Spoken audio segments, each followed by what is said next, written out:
Hello, everyone. Welcome to this week's Crunch seminar. Uh, Today we have one speaker and one talk. Our speaker is Dr. Salah Faroughi, who's an assistant professor of chemical engineering at the University of Utah and the director of Energy and Intelligence Lab. His research focuses on developing computational methods to explore dynamic thermophysics and geochemistry of particular matter, complex fluids, and multi-phase reacting flows across different spatial temporal scales.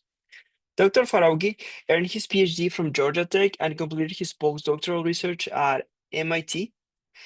He's the co-founder of two startups backed by multiple phases of SBIR grants and has licensed and product of an AI-driven marketplace for specialty fluid formulations and sourcing. In addition, he won both Phase 1 and Phase 2 of the G-Energy Big Data Visualization Prize Challenge, conducted by the Department of Energy in 2020 to 2021. Dr. Salah, thank you so much for joining us today. We're looking forward to your presentation, and with this short introduction, you can start whenever you're ready. Thanks for the introduction. It's a pleasure to give a talk in this seminar series, and I would like to thank George for inviting us to showcase some of the work we do, especially the one on scale CPCAN that we put the archive out a couple months ago. This work is about Chebyshev-based physics-informed Kolmogorov-Arnold networks. From now on, I will call it CPCAN. So I would like to start with one slide summarizing the research focus in my lab. As it was in the introduction, in our lab, we do high fidelity computational modeling and data-driven techniques, machine learning and deep learning, to understand the dynamics and real physics of complex fluids and multi-phase flow. And we do that over a wide range of spatiotemporal scales, starting with atomistics, which we mainly work on new material designs. For example, on the video on top, you see we are working on water desalination, removing arsenic and mercury from water using flexible graphene-based membrane. And on the bottom, we do surface functionalization. We add different material to the surface to go from super hydrophilic to super hydrophobic materials. And then at the micro scale, we mainly focused on porous media flow at the porous scale and also microfluidics. For example, on top, you see I'm injecting viscoelastic fluids, the red phase, and here I inject air. And using just the wettability of the walls, I have 4 walls with 4 wettability, I would be able actually to completely control the flow field, the size of the bubbles or the slug flow, and even removing, going through bubbly flow to slug flow and also to a straight flow. And here you will see how the non-wetting phase is actually is injected into this porous media. And we are trying to understand when we can have actually a flow channel that helps the movement of the non-wetting faster through the porous media, and when we actually lose the flow channels. At the mesoscales, we are mainly working on functional materials. For example, on top, you see iron particles kind of suspended in water. Then I apply a magnetic field. You'll see the particle quickly magnetize and they form chains. So we study this chaining and how the material behavior at the macro scale can go from a fluid-like to a complete solid-like. And in bottom, we are using discrete element method to understand the force change in dry particulate materials. This is the stochastic kind of phenomena it generates and destroys as we shear them, and we want to see how that stochastic phenomena can be upscaled to a macroscopic rheology model.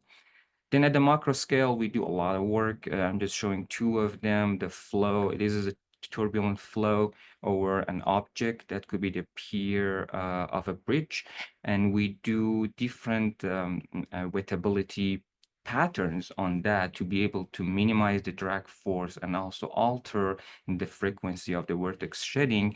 And here you see a droplet of viscoelastic fluids impacting a solid surface with completely two different wettability, hydrophilic and hydrophobic.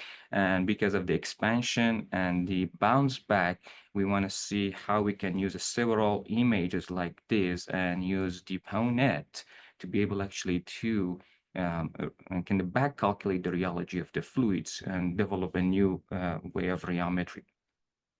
And then at the exascale, we work a lot on air system modeling, climate modeling, because those models are very heavy. They normally run at a very coarse mesh, and we want to see how we can actually downscale them to a finer mesh.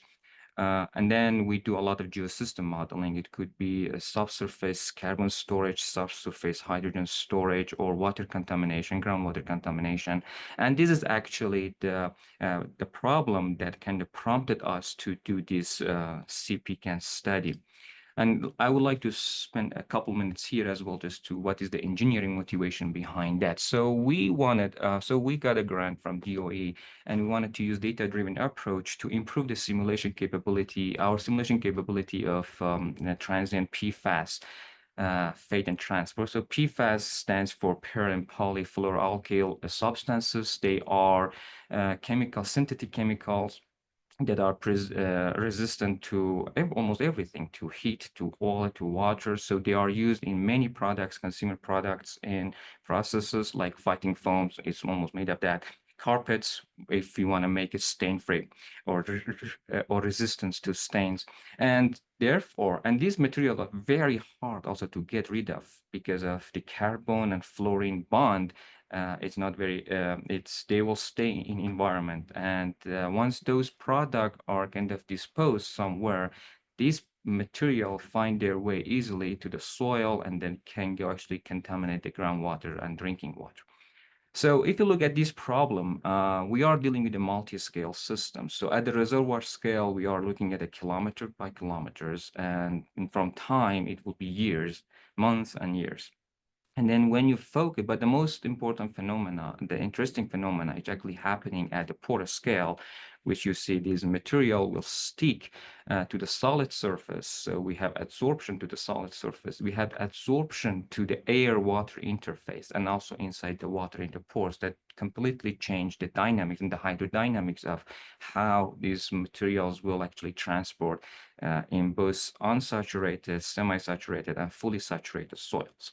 So we are dealing with multi-scale system. At the same time, we have a heterogeneity almost everywhere, layer of soils with different porosity and permeability and saturation level. Here we have zero saturations, medium, and then full saturated.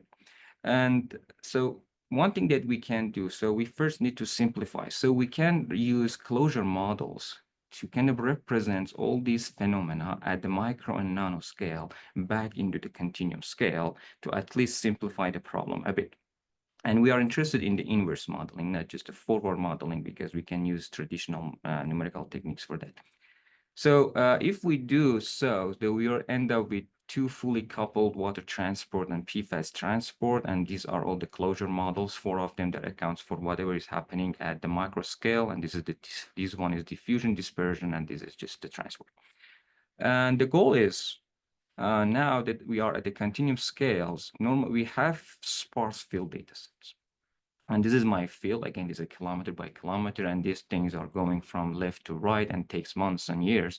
And the goal is to understand, to capture the full saturation profile, the full concentration profile of the contaminated area, and also hopefully find some information about the type of PFAS that we are dealing with. It could be short chain and long chain PFASs with all the properties that are now have been upscaled to the continuum scale. So for that, we assume that PIN will help us actually to resolve this inverse problem. Probably neural network can help more than forward modeling, the traditional forward modeling, or the traditional modeling, not just forward. But we encountered several problems, especially because of the domain. And that's kind of prompted us to do more research of what has been done. So the key problem that we are dealing with is the extended spatiotemporal domain. And we found that's not new. So people have actually attacked this quite a lot. And the idea is just if this is your physical domain, and then this is how you march in time, you can actually divide the space into different domains or subdomains. Like that's how we call them, like omega 1 to 5. And then also in time, you can divide it in different subdomains or but and then so as I said, this kind of started by XPin or extended pin, which it decomposed the computational domain into non-overlapping domains, and for each subdomains they are training a network, uh, and then they enforce some residual continuity at the boundaries. And then after that, we found that there's another work that's called parareal physics informed neural network, and that for that one, kind of focusing most on the time for very long time PDE problems. And what they do is just they use a fast coarse grained solver. They solve the problem in time, and then this course, and then they refine it more using pin, using for a different subdomain or sub problems in the which have shorter time. And then after that, we kind of found there's a pin, which is augmented physics informed neural network, that tries to use a gate network to mimic what XPin does with the hard partitioning, but removing the need for the interface loss. And and then after that, there's a work called finite basis physics informed, which is kind of a mix of concepts that we use in finite element and also in pin, and they also try to split the domain into smaller overlapping subdomains this time, and they use finite basis functions to be able actually to handle all those areas shared between subdomains. It could be volume in 3D as well, or line in 2D. And then FPCAN showed up, which is very similar to FB pins, just they removed the MLP and they used the CAN instead of for the network. And then there are also works here on this is called backward compatible pin. That's now it's mostly again focusing on time that tries to solve the PDEs progressively over successive time segments using single neural network. The previous one, they use different networks for each subdomain, but this one just trying to single neural network, but each time ensures that when the network still satisfy the solution for the previous time steps, so they add the loss function, they add that term to the loss function each time. And then there's another work recently, 2024, it's called transfer learning for that. So again, they divide the time into subdomains, and they use different network in each domain and progressively solve them, and they are sharing some data at the boundaries to be able actually to transfer. So there are so many of them. So this is not an exhaustive list, but they are all working well within the problems that they have defined, and they're perfectly fine. So we are not trying to kind of say, okay, any of these methods have some, drawbacks or whatever. Now, the question that I have that prompted our work is that what if I do this, domain decompositions, because I cannot, still, look, let me back up. Okay, I do this domain decomposition, and still I look at this one, which is omega 2, and I look at x2 and x3. I still find that x3 minus x2 is extremely larger than unity, and time is a still. Okay, so what to do? Because if I'm going to use simple pin there or simple pin with the Fourier feature there, most likely I don't get the results that I need to get. And this is the case in our case because we are dealing with 1 kilometer by 1 kilometer domain. And unfortunately, we cannot use domain decomposition to a very fine level. So the most we can do 5 and 10, and still we are dealing with a very large spatial domain. So again, as I said, the solution would be, hey, again, do the decomposition here on this smaller domain, Now you have multiple network again, and you march in time again, you have another setup. There will be a lot of networks. So I don't think this is a feasible way to go. And we found actually 2, 3 very nice papers on the separation, and they use variable separation in PIN. And this could be kind of applied here, but the problem is the separation doesn't work for the set of PDE that we have, because normally separation works for linear homogeneous type of PDE, but that's not the case in ours. So we cannot use even this approach. So we proposed a scaled CPCAN. It's a very simple idea. It's nothing very special.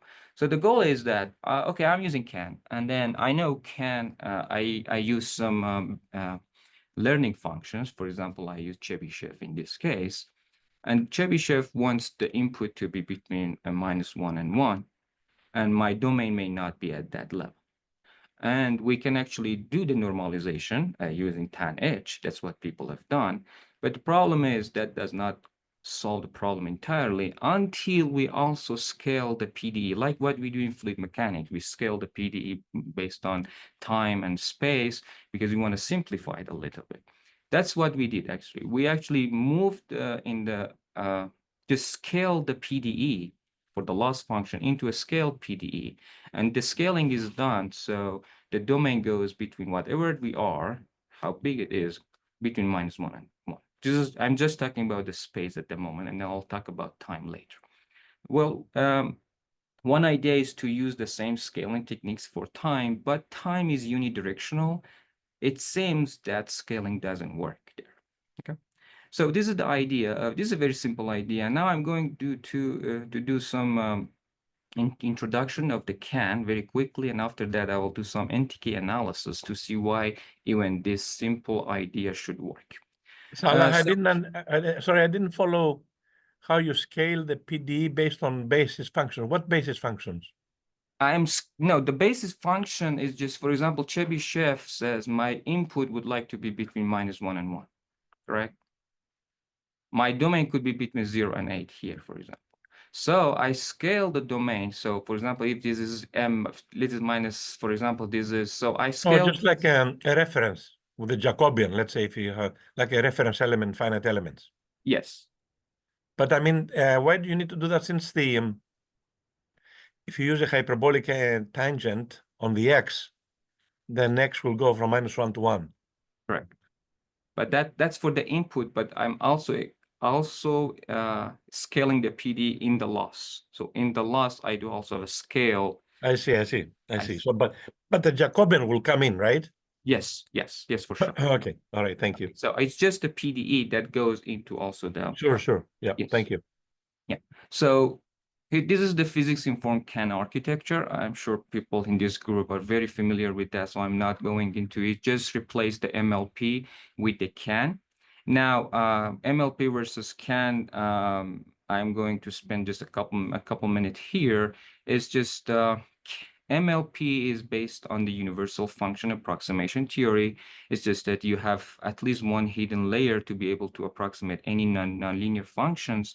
And it does not impose any specific structure of the decomposition.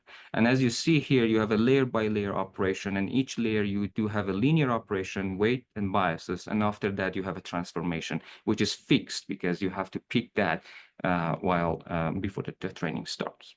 Now, can be proposed based on the Kolmogorov-Arnold representation theorem, or CART, and the goal is kind of to add more interpretation capability into the neural network, feed-forward neural network, and also mitigate catastrophic forgetting because of the notion of locality. So each time just a function will change, not the entire weight of the matrices. There also, but in this case, in the case of CAN, we actually impose the theory's function decomposition directly into the network. So we tell the network how to decompose because we want all the functions to be univariate. Well, we don't have something like that within the MLP. All right. So, and then the CART itself says that every multivariate continuous function can be represented by a superposition of finite number of single variable function. And this is how we can write that. or we can just open the summation here. So all these phis are supposed to be a function of only single variable. Okay, so for that, there are several techniques that people have applied how to actually approximate these phis. It could be B-spline, it could be Gaussian radial basis function, wavelets, and Jacobi polynomials like Chebyshev. So we use Chebyshev in this case. So the phis are defined like a Chebyshev, certain degrees of a Chebyshev, and this is how we're using a recursive kind of calculation. This is how you can get the Chebyshev polynomials of certain degrees. So any functions here, any functions inside the network will be a combination of the certain degrees of the polynomials, and so forth, and so forth. The unknowns in your network is just the coefficient of the polynomials. For example, this is I'm plotting 5 terms of the Chebyshev. So a certain combination of these 5, which is multiplied by the CI, kind of tells us what is the function that we are looking at. And then there are 2 ways actually to develop or to model this. Kind of one is in the trigonometric based and recursive based.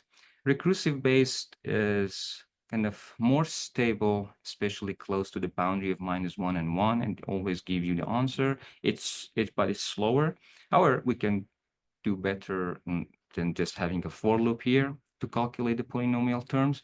But in the trigonometric, we use arc cosine. That is much faster. I think based on my experience, it was 4 times or 5 times faster for simple cases.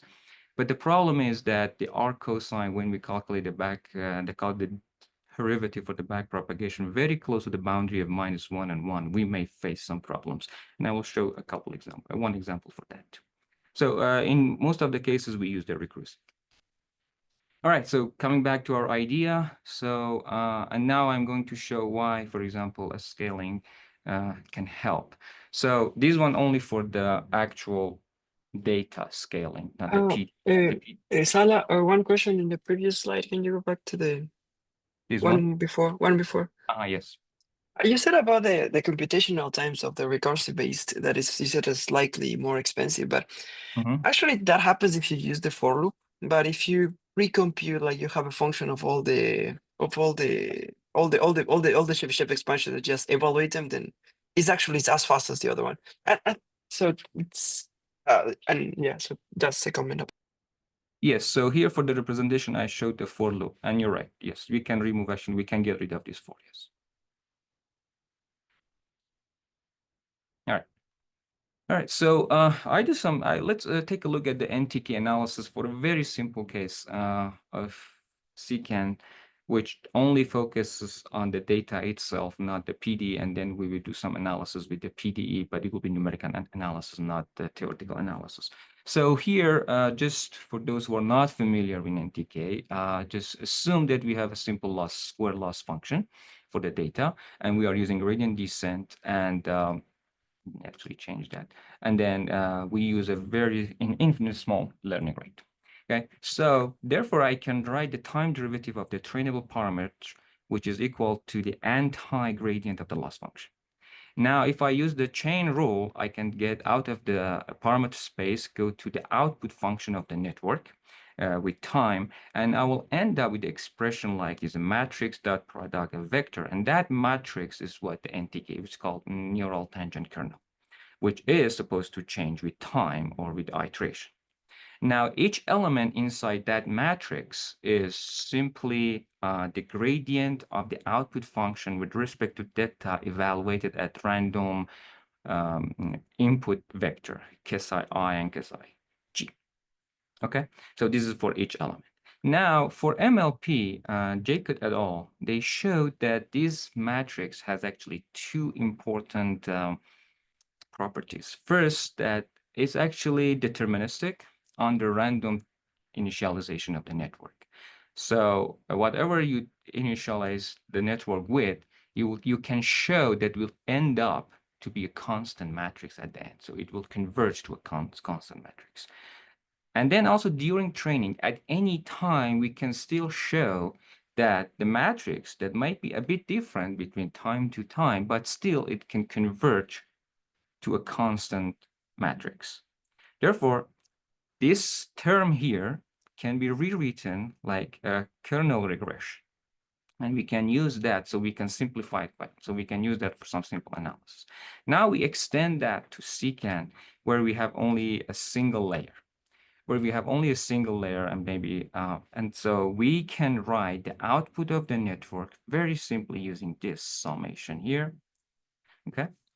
And I know that my theta will be just a Cn. Now I can calculate the derivative of the output by the theta, which is Cn here, and I will end up with just the Chebyshev function itself for each of the ends. Now I can build my matrix, which is just this one times this one, because it's the inner product, and we will sum over the degrees.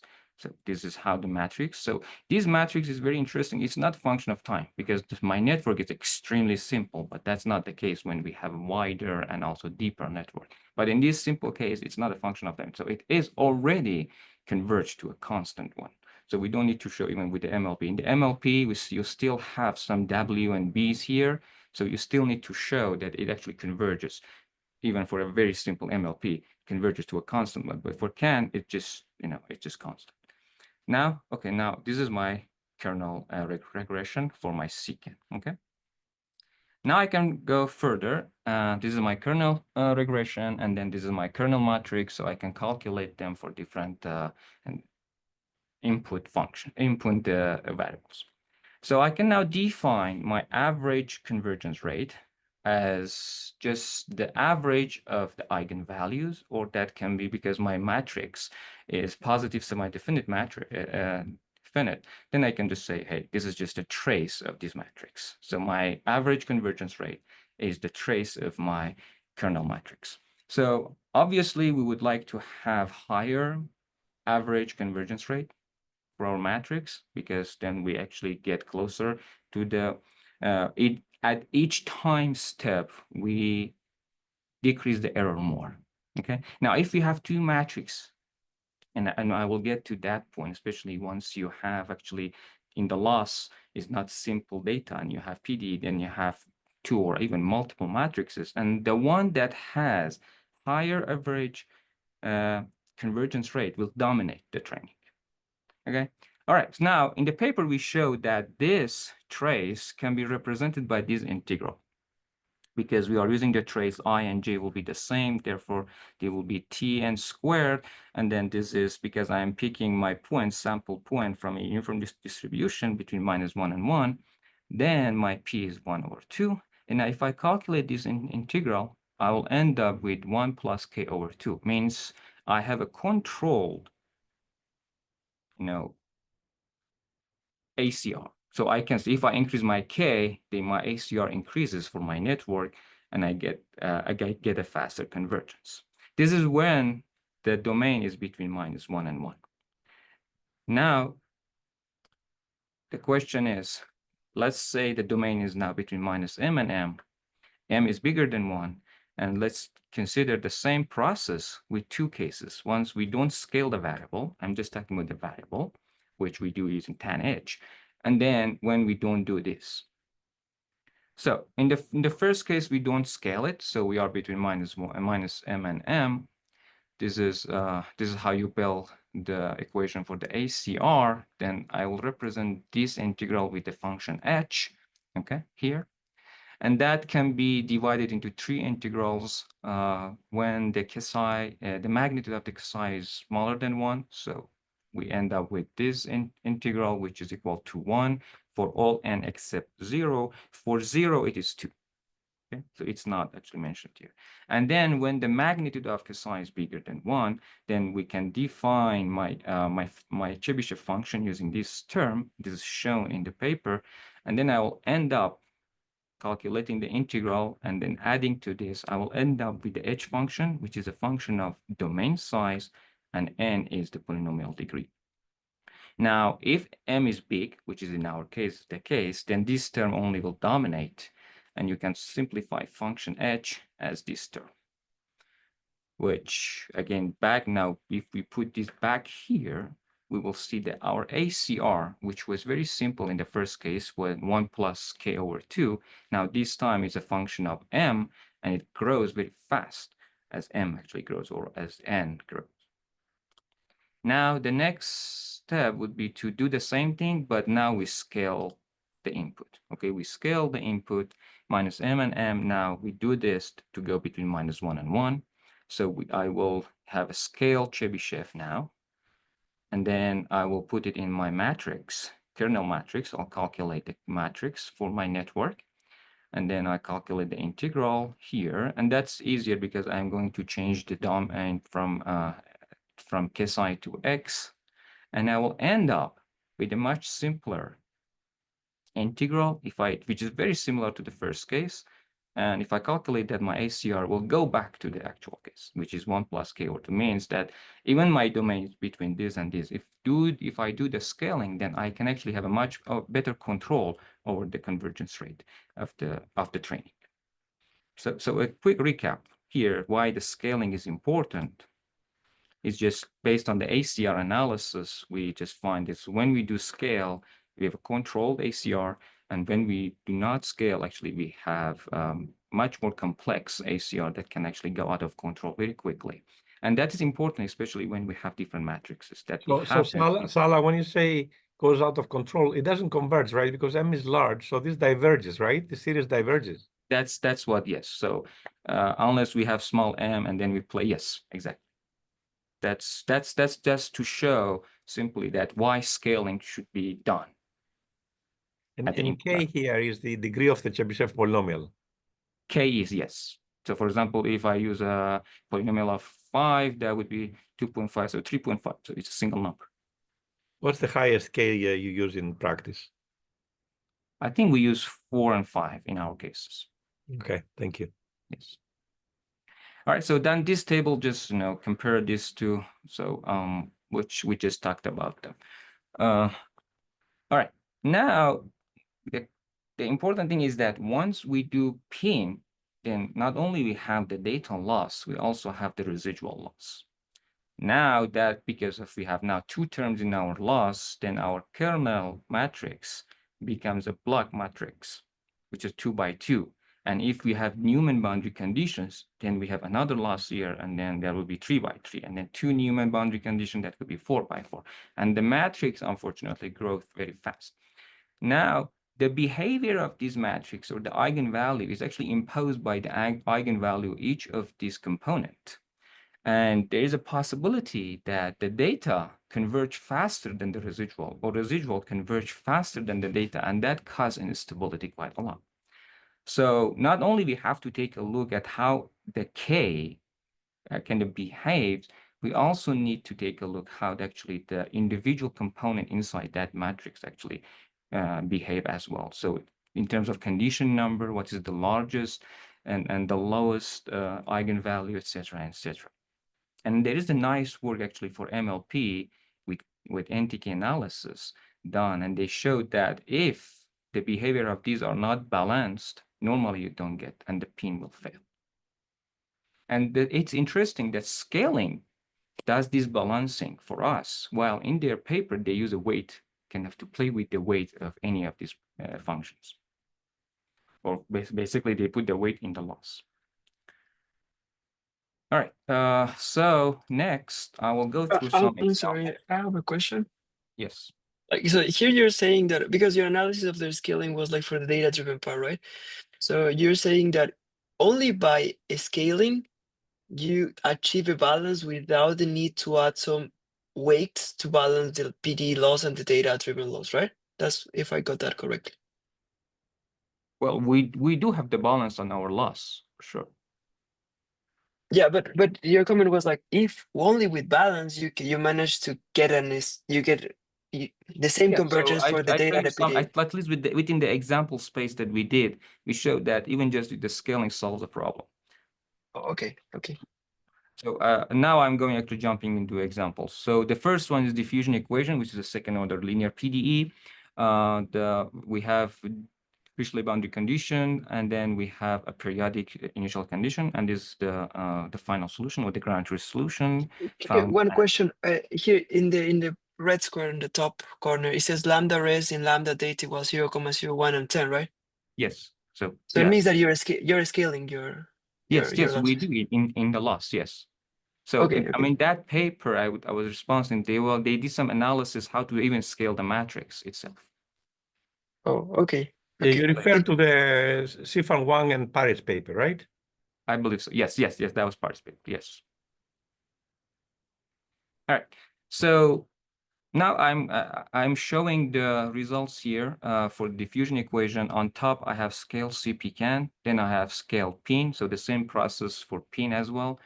Then CPCAN itself, vanilla with no scaling, and PIN vanilla with no scaling. For some of the example, I use also I think for this one, we use also, no, for the inverse one, we use also the Fourier feature as well. And the goal here is again, I already did the domain decomposition. Each subdomain is still large, and we are trying to solve that problem. I'm not comparing with any domain decomposition techniques. It's just, okay, I already did that part, and now this is one of the subdomains that I'm just trying to do a vanilla technique here. So you see here, using 2000 residual and 800 data for boundary and initials, that our proposed scale CPCAN actually does a better job than scale PIN, and CPCAN and PIN, both of them basically does not even converge to a right one. So the maximum here is 0.6 for scale PIN, the maximum error, absolute error, and this one is 0.05. And I have also the data.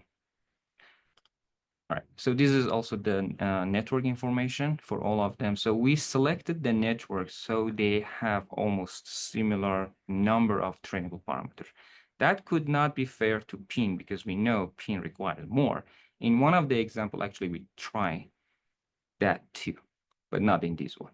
You see that this is for different M's. We have a relative L squared for all of them is reported. So the lowest is always goes for scale CPCAN, and this is how the loss function is compared to each other.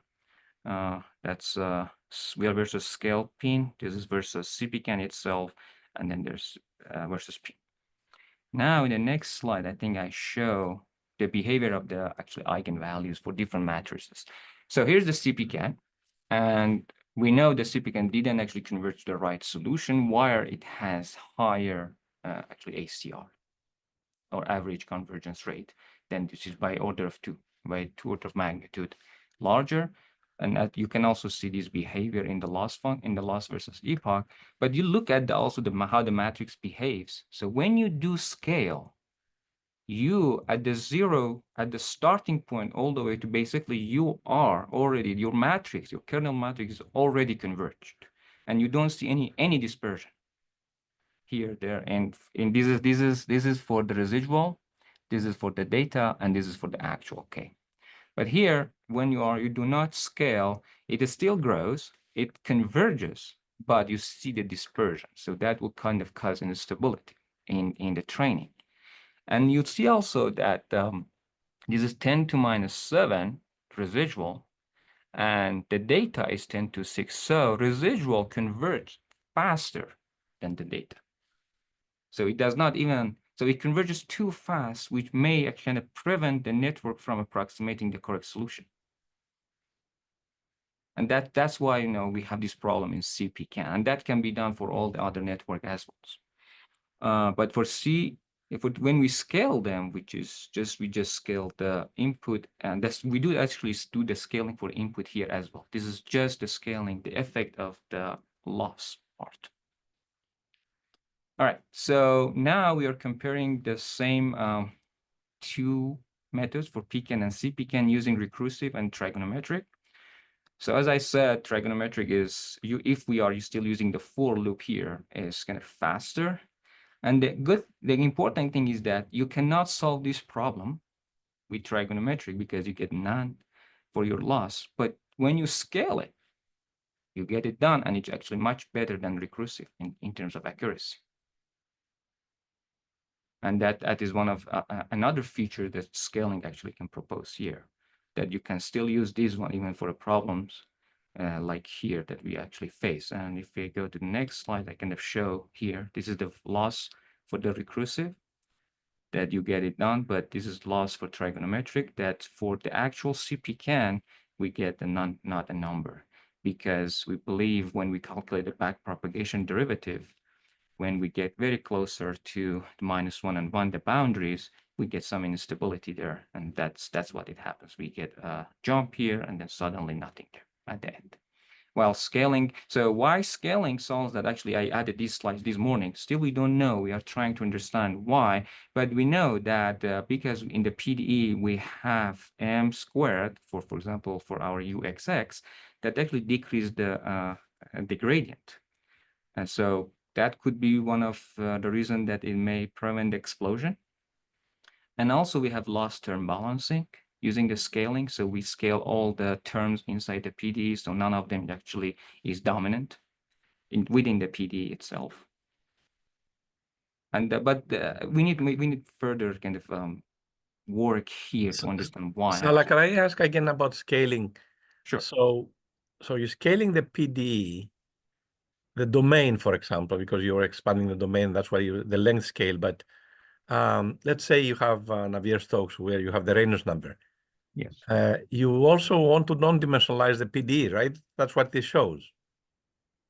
Yes, in fluid mechanics, that's what I do. But at the same time, we do time and space there. Yes. That's Time why and Reynolds will space. show up. Yes. But space, you will. Yes. Okay. So you have, in other words, the domain. You're talking about also the domain, both the spatiotemporal domain, you as well as you non-dimensionalize the equation itself. Yes. So the new thing about scaling is that you non-dimensionalize the domain. That's correct. Yes, for the PDE, yes, just the spatial domain, not the temporal. And if you look at my examples, I intentionally put T1 for all of them because we will face problem when T becomes 2, 3, 4. So now that's why I will talk about that next. Okay. All right. Yeah. So the next example is Allen-Kane equation. Again, this is a nonlinear second order PDE. So we have this nonlinear source term that kind of cause some problems. Again, my domain is between -m and m, and m is 6 in this case. This is the ground truth solution using finite difference we found, and time is 1 again. So this is the comparison between scale CPCAN versus scale PIN, CPCAN, and also PIN. So PIN and CPCAN again kind of failed, and then scale CPCAN also failed, but I mean scaled CP, scaled PIN. Scale CPCAN did a better job here as well. Now, this is again the network. Again, they have the same amount of parameters, almost more or less. And this is the relative error for different domain sizes. You see at any domain sizes. One thing that I can mention here that this M can increase to 50, we're still good.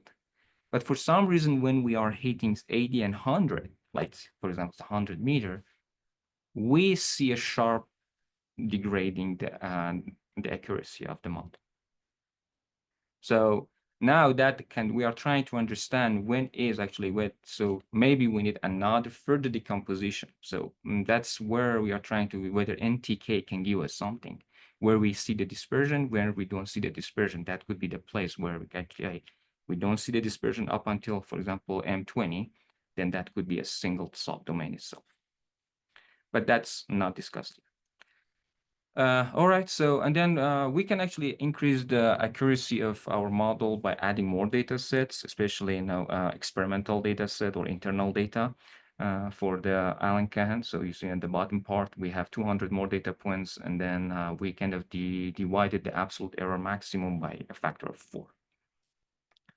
And then the last example for the spatial domain is this reaction diffusion equation, which is an inverse problem with noise.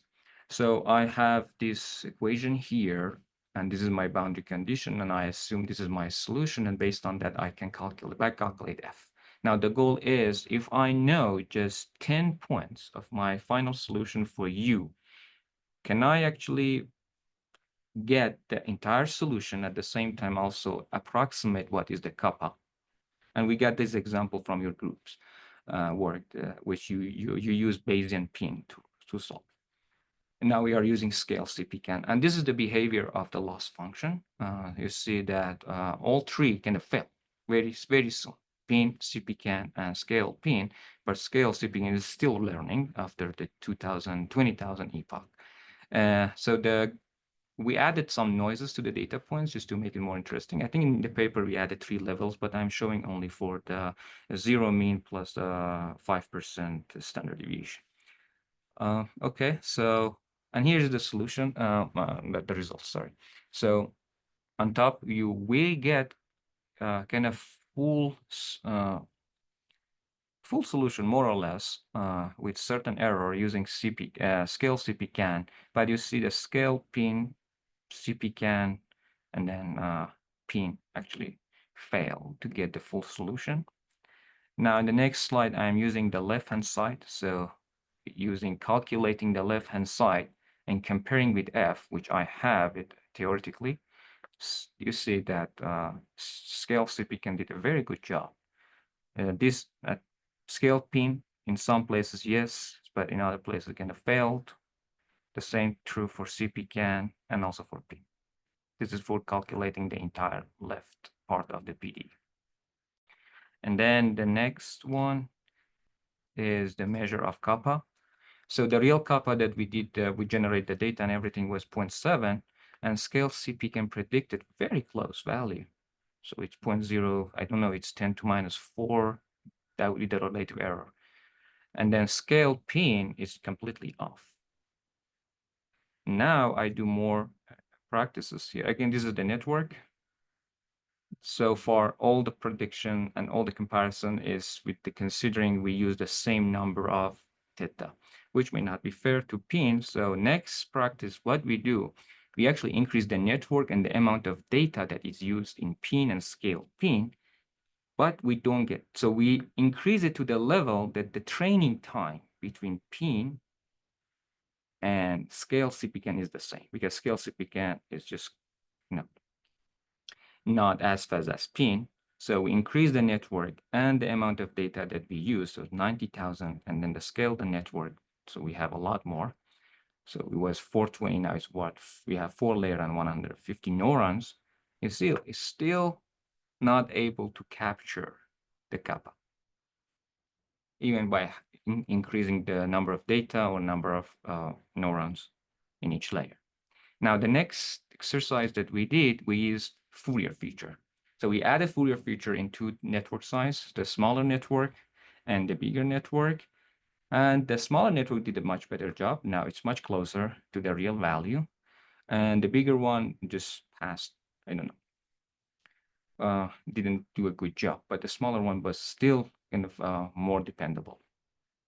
And again, these systems are designed to have the same training time now. All right, so I think I am done with the spatial part, which I know in my case I have to scale it, not only the input but also my PDE in the loss function, so I can balance the way that NTK is teaching me how to actually get rid of the dispersion. Now the next step is to march in time, so I can follow whatever is inside the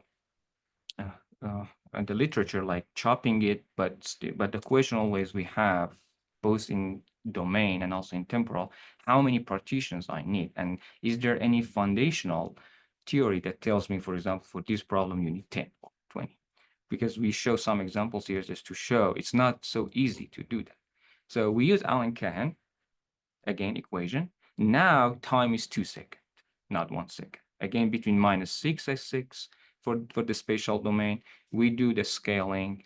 And as you see, as we do the scaling, this is the NTK matrix. This is eigenvalue versus the indices. You see, they are already converged. There are some dispersion at 8 and 10 and 4. And even that small dispersion kind of tells you which one actually has higher accuracy. So this is for 2 seconds. So using one network just failed. One sequence, one network to solve between 0 and 2. While it was able to solve between 0 and 1, but now between 0 and 2, no. But when we actually use 4 sequence, so we chop time in 4 sequence, and then we just use the initial of the second one will be kind of given by the first solution. This is just with no further treatment of the loss. It's just very simple. So my initial would be the last of the previous sequence. But why 4 give me better job than 8 and 10? It's really unknown to us. And we are trying to understand to see if NTK, if we go through every individual matrices here, that will tell us like condition number, stuff like that, that we have access to. See if we can actually develop a very simple rule of thumb to say, okay, for this type of problem, I mean, 8 or 6 is enough. Now we looked at another problem, which is kind of different than what I did so far. It's a beam vibration. Now it's a 4th degree nonlinear PDE. And as you see, my NTK matrix grows like crazy now. It's a 4x4 blocks, and each of them can be individually calculated. And kind of we have to look at the individual because we need to see which one actually dominates the training. So if you look at the results here, we resolved the ground truth using finite element Galerkin. But here's the answer. So for 10 seconds, which is a very long sequence for pin and anything like that. And then you see that at 5, we have some missing places that we are not matching the exact, but at 10, we actually matching very, very nicely. So look at the error, it's almost close to 0. This is the absolute error. Now, if you look at the matrix, the total matrix, you see we have dispersion here that surely tells us that you will get errors, even without looking at the problem. But here, we still see some, but it's a lot better than the top one. So we believe that that's what we do. These are all preliminary results. They have not been kind of out yet, but we are trying to understand. The question mark is why we need 10, maybe 8 is enough, but how do we know 8 is enough? That's the problem that we have right now, just to kind of optimize the number of subsegments in time and subdomain in space that we can get. And we are trying to understand if NTK actually would be able to give us such information. And this is the conclusion. I'm not reading through. It's just that scaled for PIKANs, scaling helps in convergence and also in accuracy. And we need further analysis to look into different component of the NTK matrix to see which one actually is dominant in different cases, and hopefully be able to develop a foundational theory to tell us, hey, for this type of problem and this type of problem, this is the number of domain, depending on also the engineering problem itself as well, to understand how many domains in space and time will be needed. Thank you. Great. Thank you so much, Salah. Do we have any questions from the audience?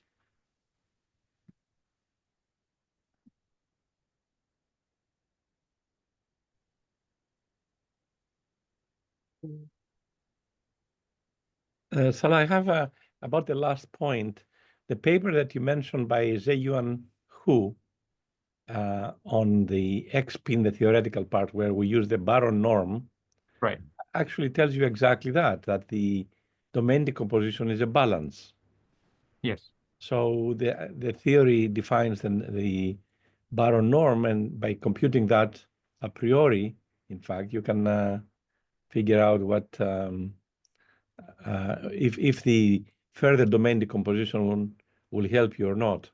So that's I think that's general theory. So that I think that theory, we have tables for various examples in the paper, right, that we show numerically also. But there is a theory there that takes into account also the boundary conditions, the competition between boundary conditions and the PD. Now I have another comment.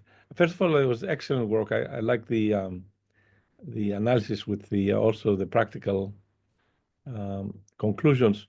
But for all fairness, for the pins, you didn't use any weights, because if you use, for example, the self-adaptive weights of Ulysses Negro Braga Negro, or the residual-based attention weights of Juan here, you will get this very accurate solutions for longer times and so on. right? The RBA weight. So but you use their vanilla pin without any weighting of the losses, right? We do have weight on the loss, but they are fixed. They are not adaptive. Yeah. So the self-adaptive weights, they will take care of that. Yes. So you are actually, because I can't believe that you cannot get the constant kappa for the in front of the hyperbolic tangent with standard pin. Standard pin with the weights, I think you can get it. But Right. I know you're trying to prove a point, but this is you don't need to go to Fourier features. You can go to Yeah, I know you're talking about this one. Yes. Yeah. So Completely agree. So because you're limited in space, both in time, so we were not able to test all the cases, but it was just trying to show that just the simple scaling without doing anything to the yeah, vanilla. no, you make your point good. Your point is good. It's just that this point is to me, in 2025 looks unfair because there has been so much development that actually just self-adaptive weights without doing anything, it will solve this problem. Sure. We can certainly add that into the paper because the paper is still on the review. Basically, it's a diffusion reaction equation. Yeah, the thing is that in these adaptive weights work locally, so then they would help you like get those get some type of fine features in some sense. Yeah. So both self-adaptive and these RBA weights are local. We're not talking about the global weights in front of the in front of the losses. Inside it per point, it's attention weights. Right. Yeah, and also I think that most of your results what they're showing is like that PIKANs do better with this kind of like a spectral bias. The first, because in the results that you show when you add Fourier features, then the ping models perform relatively good too. So essentially, this is showing that PIKANs are good for capturing fine features. Now, I remember you had a question in one part, and I think that when you were like scaling when you were defining like the number of segments, like you say, okay, I have 5, why in 5? When I have 5, it works, but when I have 10, it doesn't work that well. And maybe it's because you have more error accumulation. Like every time you go to the next step, you're accumulating the error from the previous step. So if you have less steps, then you have more error accumulation in that sense. So Yes, I completely agree. And if you look at the figure here, we have a time overlap fictitious boundary, and then we have the error propagation. So if we don't do the first one correct, then the error of the first one will go to that. So do you have this error propagation like a truncation error in traditional numerical techniques? Yes, I agree with that. But the problem is sometimes when we go 10, 5 is better. Sometimes, I don't know, it's a random because of some of our processes are random. And the problem is also that NTK matrix, especially for once you have more losses term, it becomes bigger and bigger, and you cannot calculate all the components for all the inputs. So we randomly pick and want to analyze that. And maybe this randomness was not enough. So we have to look at, so this part, no, it's just very new work that we are doing with my postdoc, Verinas. So I think let's see what we can actually find. yeah, but it was quite good presentation. Thank you so much for sharing. Thank you. Do we have any other questions from the audience?